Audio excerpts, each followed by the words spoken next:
नमस्कार. Healthy tips for weight loss या सिरीजमध्ये तुमचं स्वागत आहे. या सिरीजमध्ये हा पहिला व्हिडिओ आहे आणि या व्हिडिओमधून मी तुम्हाला देणार आहे आजची ही पहिली टिप. तर चरबी कमी करायची, फॅट कमी करायचं आहे, तर त्यासाठी लक्षात ठेवा आपल्या शरीरात दोन प्रकारच्या चरबी असतात. एक असते व्हाईट टफ चरबी आणि दुसरी असते ब्राऊन, जी इझिली डायजेस्ट होऊ शकते, इझिली बर्न होऊ शकते अशी चरबी. आता बऱ्याच वेळा आपल्या शरीरात ही व्हाईट टफ चरबी, ही स्टबन चरबी खूप प्रमाणामध्ये असेल तर वेट लॉस लवकर होत नाही. मग ह्या व्हाईट चरबीला ब्राऊनमध्ये जर कन्वर्ट करता आलं तर वेट लॉसची प्रोसेस ही फास्ट होते.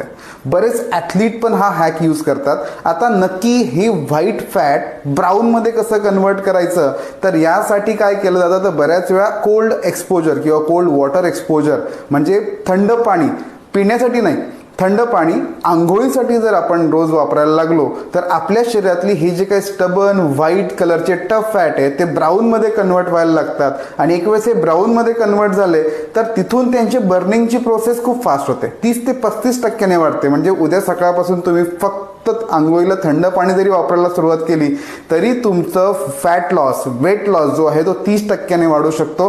तर ही होती आजची पहिली टिप. असे बऱ्याच healthy tip for weight loss मी घेऊन येतोय आणि ह्या व्हिडिओसाठी, ह्या टिप्ससाठी तुम्हाला फक्त ह्या चॅनलला सबस्क्राईब करायचं आहे, इंस्टाग्राम हँडलला जाऊन फॉलो करायचं आहे.